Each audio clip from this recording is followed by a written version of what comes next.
Hello, Mario. Hi, Ed. How are you? Baruch Hashem. How are you? Good. How was your Chag? Sorry? How was your Yom Tov? Good. But now Good. I got a cold. I don't know how. Wonderful. I've been sneezing all day long. Chicken soup. Hmm? Chicken soup. Yes. Where are we at? Well, I think we are in 120, at the beginning of 120, but when I saw the recording, he's mentioning 123. I was not, I was recording it, but I couldn't attend because I had a family They do grouping it. in my house. So, Yeah. Yeah. and I know he didn't do three bloods in 20 minutes. No, they're a little big, please. So All let's right. We'll see see. what he says.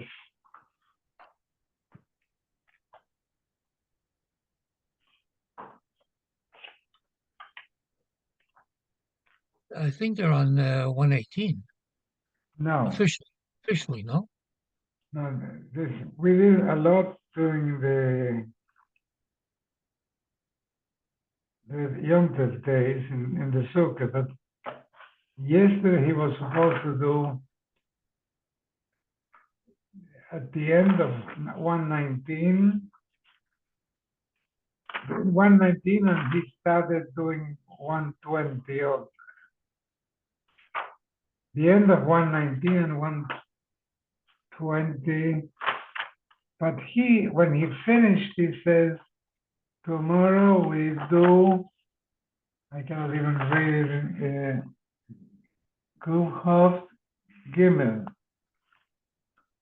That's 123, but I don't think he meant that.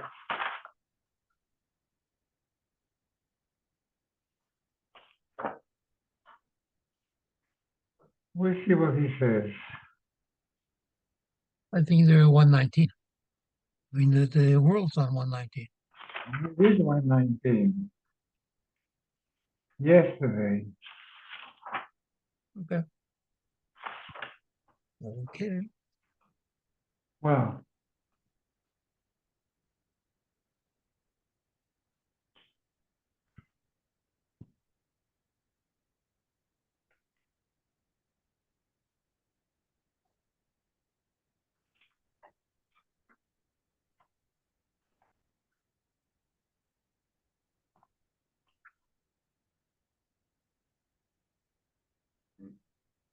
as far as I'm concerned, he did 118B and then 119. For some reason, I marked it at 128 too, but maybe it's 120 at the beginning. But as I said, he mentioned 123 at the end of this year.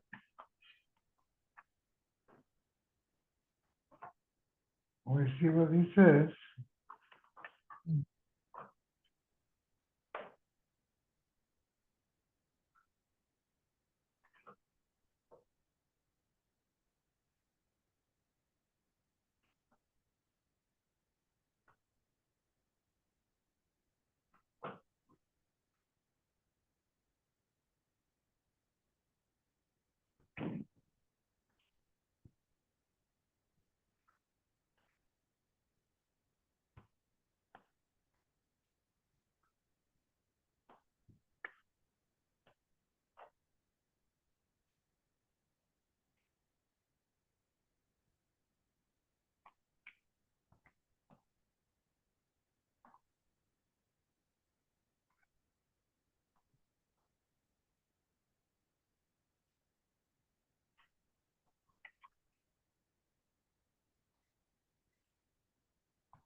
Hello.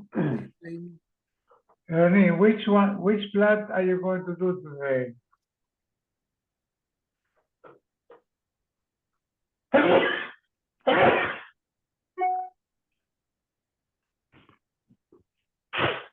We're gonna do Kuf Chav Gimel, 123.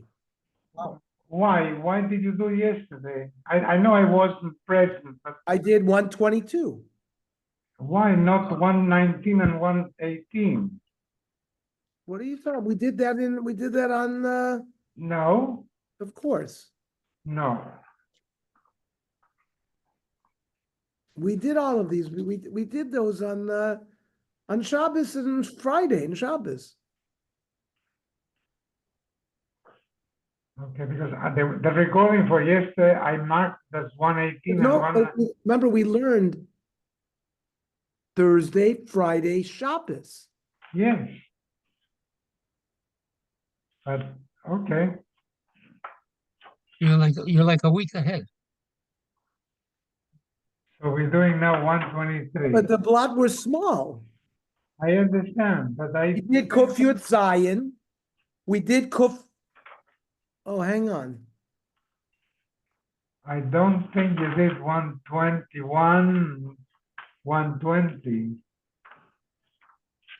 You know, my Gemara jumps from Kuf Yud Ches to Kuf Chav Beis. Ah, Like that. I don't know. World's on Kufyutes.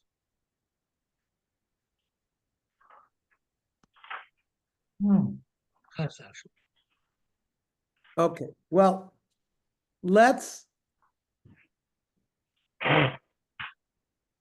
Kuf Yud Ches. I don't know Kasha. I'm going to follow by Bishmon Damar. Kuf Yud Ches. We learned. Okay, let me get my other Gemara. 1 second. Unbelievable. What? Hey, what is good your head? Huh? What is good 118. 119? He didn't do that either. Yeah, he did that yesterday, according to my cheshbon. Yeah, that's what you should have done it yesterday. Yeah, but I think what he did, because his Gemara jumps. So they ran into Kuf of Gimel, Kuf Beis. Yeah. All right. Hang on. Let's take a look.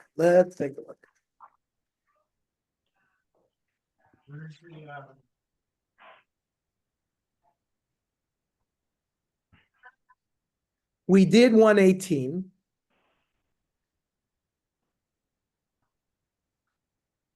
I thought you did that yesterday. That's why I'm confused. We did 118.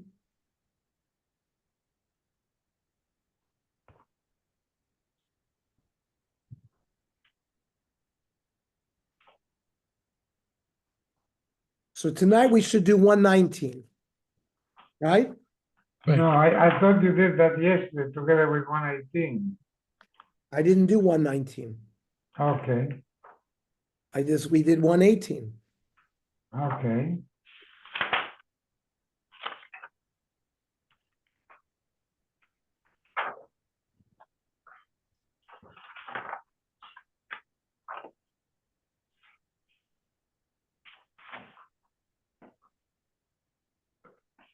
Cool with face, right?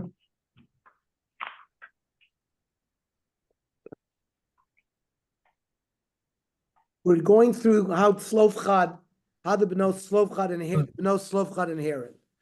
Right. So, Lo'olam Bate Avos Kachashiv, they counted the father's houses. V'hakamashwan the Bnos Slovchad not Luchelik Bechora.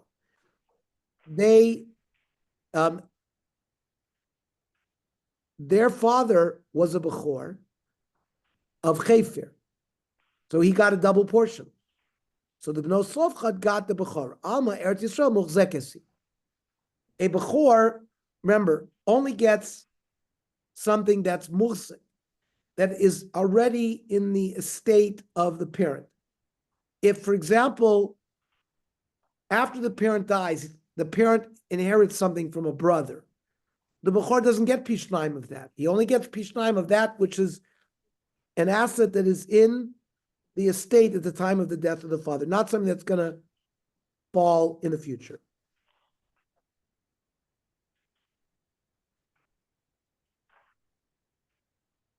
But when it came to, even though Chayfer may not have had it yet, it's considered that's a muhzak, that eventually he would get it, and Slavchad is entitled to that double portion. Amarman. We quoted a baraisa, "V'habonim notlu b'schus avi aviem." The children of the Meraglim and the Mislonanim, they inherited land because of their grandfather, both on their mother's side, the father's side. If they had left Mitzrayim, notlu b'schus avi moisei. There's another baraisa that says "Vatani b'schus atzmon." That I thought the Rockland didn't inherit at all they didn't get their own, but the children, from Yerusha. the children of the Meraglim and the Mislonanim, they got portions because of their grandfather and grandmother who were Yotzei Mitzrayim. Right? So there was a middle generation who didn't get anything. Right? The Meraglim. They didn't have a portion. But the Meraglim's parents don't lose out, Abe. So the grandchildren had a portion from them. And the Meraglim survived? No. No. No, they were killed in the Midbar, except for Kalev and Yoshua. Yeah.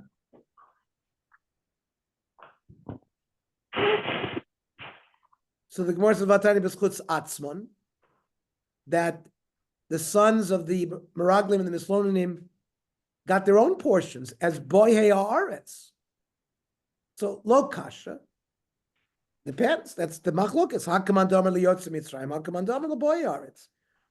According to the opinion that says that Eretz Yisrael was divided only among those who left Mitzrayim, then the sons of Meraglim got the schus of their maternal and paternal grandparents. According to the one that holds that Eretz Yisrael was divided to the people themselves who arrived, well, they arrived. The children of the Meraglim weren't killed, so they had a portion on their own right. It means you could explain both baraisas according to the shita that Eretz Yisrael was divided to the Bo'aretz, like Kasha, Hadava ben Esri.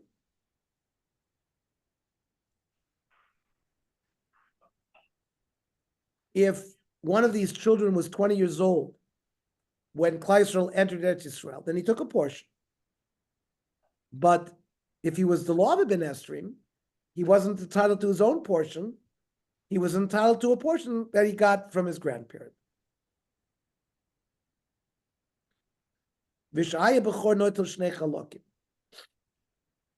Tzlofchad got another portion because he was a firstborn. Now, we learned already that a Bechor only gets assets that are actually in the estate.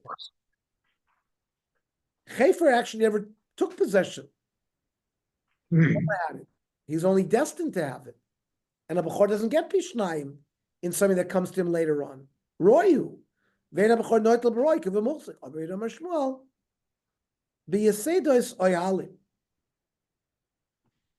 were metaltalin, pegs that were used for tents, to secure tents. So we're not talking about karka, we're talking about a metaltalin that Chayfer had in his possession. He was a muhzikin. Mosif Rabba, Rabbi Yudoimer. B'nai Tzlofchad not lo arba chalokim. The B'nai Tzlofchad got 4 parts. Shenemar, Vayiplu Chavle Menashe Asara. There were 10 chalokim that went to Menashe.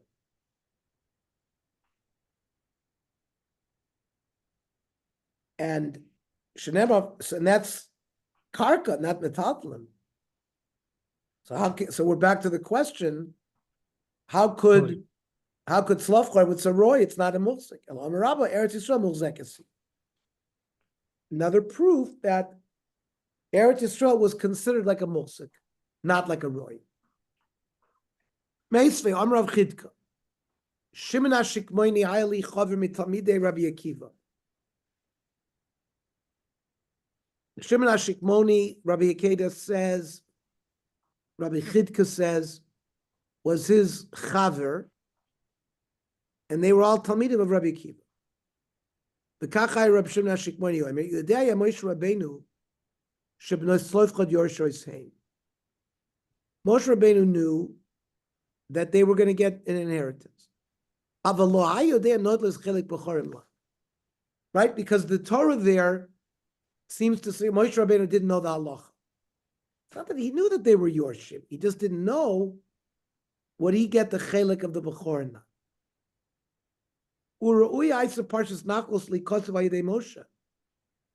This whole parsha is called the parsha of the Bnos Tzlofchad. It's not written by Moshe. Because the Bnos Tzlofchad were so in love with Eretz Yisrael, and they had such a desire for land there, they had this chus that the parsha was written sort of bishmam.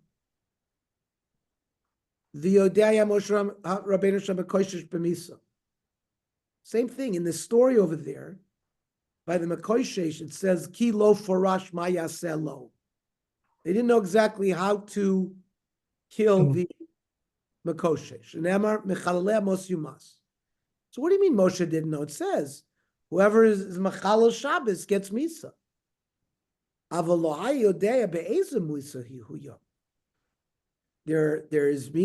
Cherev, Hereg, Sreif of his skila. He didn't know which Misa.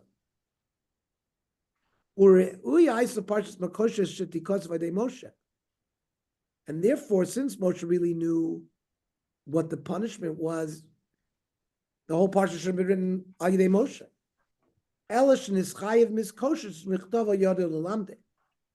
This is known as Parshas Makoshesh. And therefore he has chelik in it.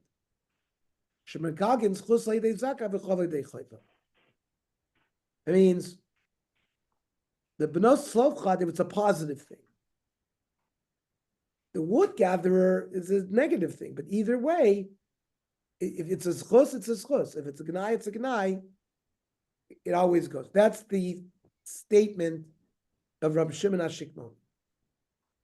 Now, what's the suffix that Moshe Rabbeinu had regarding whether the Bnei Tzlef could get the Shechelik B'choira? If Kefer's portion is considered a mulsik, then of course Tzlef Chad is the B'chor and gets Pishnayim. So he gufa comes tapkalei. Moshe was in doubt about that. T'chsiv v'nasati oso lachem or ashani Hashem. Early on in Shmos, Moshe's promised that Eretz Yisrael will be given as a morasha. So Yerusha hilachem avisechem? Is it a Yerusha from your fathers, like Avram, Yitzchak, and Yaakov, and that? So therefore, it would be in the possession of the Yotzei Mitzrayim. Or maybe they actually give over to the Bohei Aretz, but they don't really inherit themselves. Upashti le tarvayu. Hashem answered both questions. Yerush lachem avesechem. It's a Yerusha from your fathers, but it's you're there, and therefore you're considered Mukzik. Vein and Yorshin, but the Moirishin, Vein and Yorshin, the ones who left Mitzrayim, gave it over to their children, and they didn't really inherit it.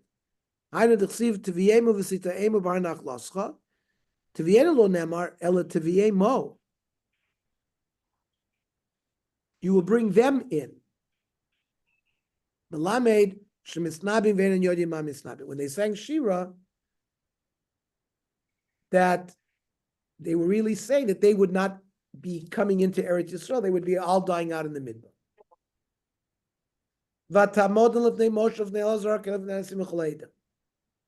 The Bnos Tzlofchad said that they came and they stood in front of Moshe and Elazar HaKohen.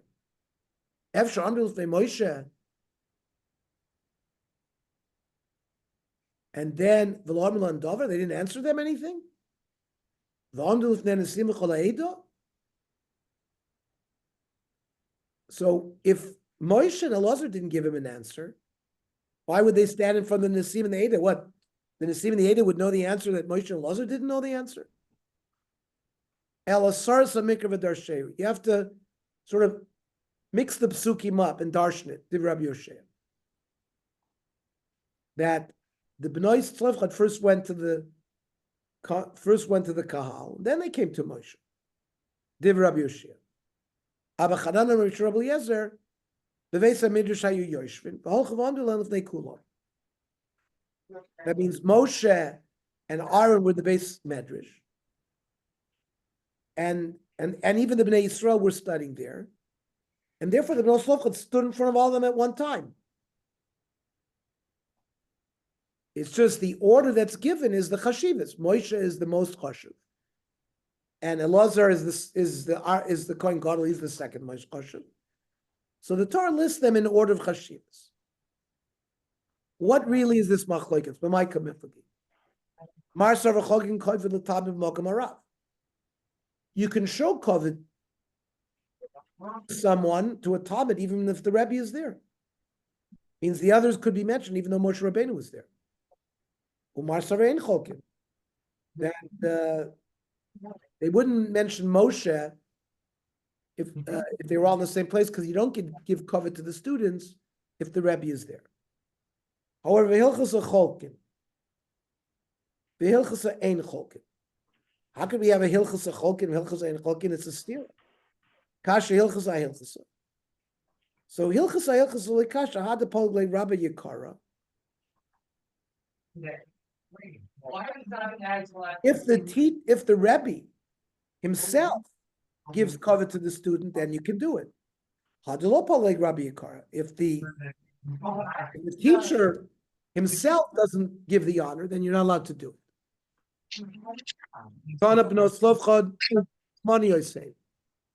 They were smart. Darshani is saying they knew how to darshan psukim.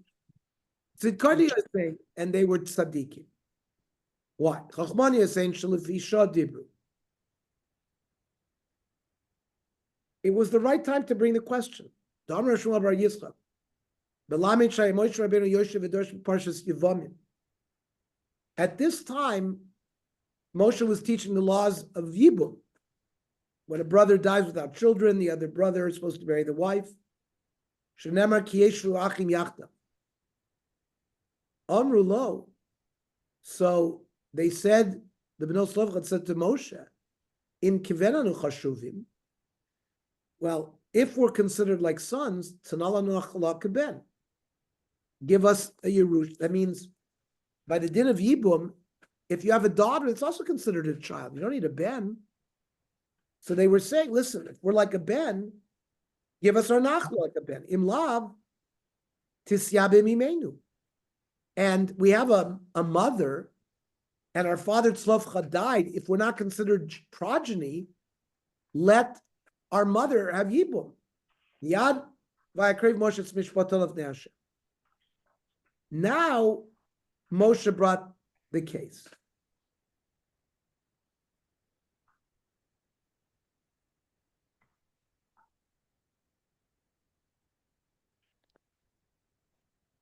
Darshani is saying, they darshan, Shayu Oimers Ilo Ayalo Ben, if Tzlofchad had a son, Lo Dibarnu. We wouldn't have spoken because the son, of course, gets the Yerusha even if they're daughters.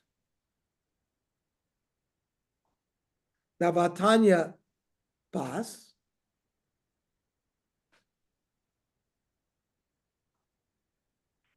the Brisa doesn't say Ilo Ayalo Ben, it says Ayalo Bas. On Rav Yirmiyah, Samimikan Bas, the Brisa has to be removed with the word Bas.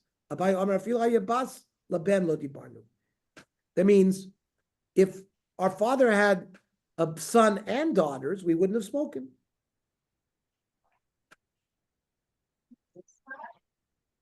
Or we learned the din, the basa ben, for example, let's say there was a ben, the ben had died, but it left over a bas. We learned that the basa ben inherits even if there's live sisters.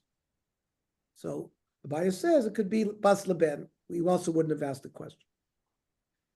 And Tzidkoni is saying, Shalom nisu el lahan. They didn't rush to get married. They waited until people who were the appropriate people for them to marry married them.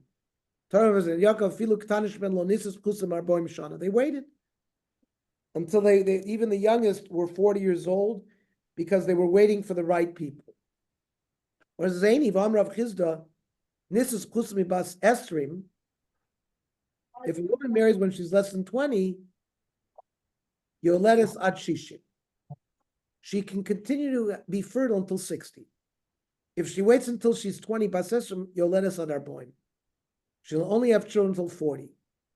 If she waits until she's 40, Bas Arboim, Shuvena Yoledes. She won't have any children. So why would they wait so long? On a natural basis, they would not have been able to have children. But just like Yocheved had Moshe Rabbeinu when she was 130 years old, they merited having a nes.